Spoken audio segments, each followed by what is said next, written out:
मेरा नाम रमा है, CI2 की जिला प्रधान पंचकुला की तरफ। गाँव का जो आपस में एक चल रहा है कि कांग्रेस बीजेपी जिस तरीका आपने हालात देखे हैं कि हम बात कर लेते हैं जो हमने देखा है 2014 से जब से बीजेपी की सरकार आई है तब से पूरे देश में मेहनत कश बरत हर एक खून के आंसू रोया है। जिस तरीका माननीय देश के प्रधानमंत्री ने ये कहा था, जोड़ो जोड़ बयान जारी करे थे और बोला भी था कि जब हमारी सरकार आएगी अच्छे दिन आएंगे, लेकिन वो अच्छे दिन को देखते देखते 2014 से लेके अब तक 2024 तक 10 साल हो गए। 10 साल में हमने तो देखा नहीं कि किसी के अच्छे दिन आए।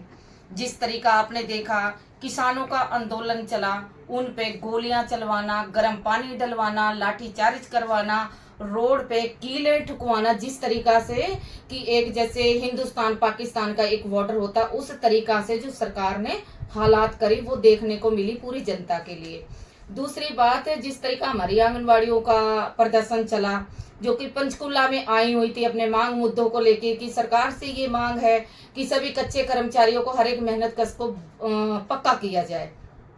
उनके भी साथ पुलिस का बल दिखा के सरकार ने इतनी घिनौनी हरकत की कि महिलाओं को पकड़ के बस में ले जाया गया, कहाँ कहाँ छोड़ा गया, लाठीचार्ज करवाया गया। जिस तरीका सरकार कहती है कि बेटी बचाओ बेटी पढ़ाओ, इस तरीका से हम देखते हैं कि कहाँ बेटी बच रही हैं और कहाँ बेटियां पढ़ रही हैं। दूसरी बात, अभी हमारे आशाओं का आंदोलन चला था, जिस तरीका से उनके भी साथ ये ही बर्ताव करा सरकार ने कि बहुत भयानक बुरी तरीका से उनके लिए बसों में ले जाए, कहीं जमुनानगर छोड़ रहे हैं, कहीं अम्बाला छोड़ रहे हैं, कहीं कहीं छोड़ रहे हैं। किसी को खाना तक नहीं खाने दिया, पानी तक नहीं पीने दिया, महिलाओं को बाथरूम तक नहीं जाने दिया। इतनी घिनौनी हरकत सरकार ने, बीजेपी सरकार ने करवाई पुलिस का बल दिखाते हुए। दूसरी बात, हमारे जिस तरीका कर्मचारी पूरे हरियाणा के अंदर कच्चे कर्मचारी काम कर रहे हैं, जिसमें जोड़ो जोड़ ये सरकार से मांग थी कि सभी कच्चे कर्मचारियों को एक्सपीरियंस देखते उन्हें पक्का किया जाए, जिससे हर कर्मचारी को एक अच्छी राहत मिल सके। सरकार ने क्या किया था, लेकिन हरियाणा सरकार ने ये वादा भी किया था, स्वास्थ्य मंत्री ने भी ये कहा था जब हमारे पूरे हरियाणा का डेलीगेशन गया था जिसमें मैं खुद शामिल थी कि पक्की पॉलिसी बनाते हुए जब पहले आंकड़ा लगाते थे पूरे हरियाणा के अंदर 11,500 कर्मचारी का आंकड़ा लगता था जो ठेके पे काम करते थे तो वैसे बहुत, लेकिन जो ठेके पे काम करते थे उनका 11,500 लगभग आंकड़ा लगता था। तो ये हरियाणा सरकार ने ये कहा था कि जब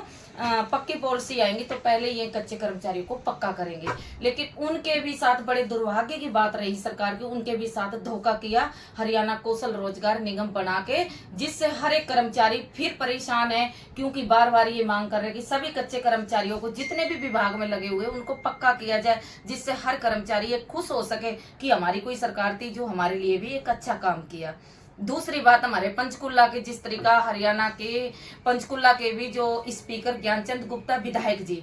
उन्होंने भी इतनी पूरे पंचकुला के अंदर हालात खराब की हुई है। जो हमारे रेड़ी फड़ी वाले मजदूर हैं साथी, जो हर दिन, वो कहते नहीं है जैसे पुरानी कहावत है कि रोज कुआं खोदो तो रोज पानी पियो, ये उस तरीका से एक मजदूर हैं कि अगर ये कमाएंगे नहीं तो अपने घर में अपने बच्चों का पालन पोषण कैसे कर पाएंगे, अपने किस तरीका से गुजारा कर पाएंगे। जहां भी रेडी फड़ी को लगा देखते हैं ना, वो ऐसे भौंकला जाते हैं कि पता नहीं कि कोई ये आतंकवादी हैं, ये इस देश के नागरिक नहीं है। उन पे पुलिस का बल दिखा के हुड्डा वालों को बुला के उनके साथ मतलब बहुत गलत व्यवहार करवाते हैं, माल की रेडियां जब्त करवा देते हैं, उठवा देते हैं। लेकिन उसमें जब यूनियन ने संघर्ष करा तो उस संघर्ष को चलते हुए कुछ राहत मिली, तो मजदूर बेचारे रेडी लगा पा रहे हैं, अपना घर का खर्चा चला पा रहे हैं। दूसरी बात, हमारे CI2 ट्रेड यूनियन का ये आह्वान है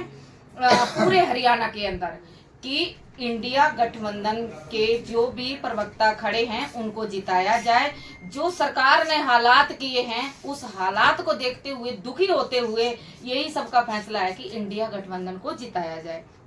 दूसरी बात, आपने देखा कि जो सरपंच होते हैं, जो नीचे स्तर की एक सरकार सरपंचों से जुड़ी होती है, मानते हो ये चीज, लेकिन जब वो भी अपने मांग मुद्दे को आए, पंचकुला के अंदर देखा गया, हमने खुद अपनी आंखों से देखा, उनके साथ भी बुरी तरीका से बीजेपी सरकार ने लाठीचार्ज करवाया, उनको घसीटवाया बुरी तरीका से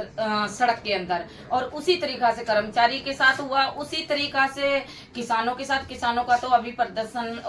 हड़ताल चल रही है, बॉर्डर पे अभी भी वो बैठे हैं धरना देके अपनी मांगों को लेके। लेकिन बड़े दुर्भाग्य की हमारे देश के अंदर ये बात है कि हमारे ही देश में, कि जो इस देश को अंग्रेजों से आजाद करवाने के लिए इस देश के अंदर जो हमारे शहीद नौजवान युवा थे, जिन्होंने हंसते हंसते फांसी का फंदा गले में डाल लिया था, उनकी एक ही ये कहावत थी और एक ही उनका ये संदेश था देश के लिए कि ना देश हम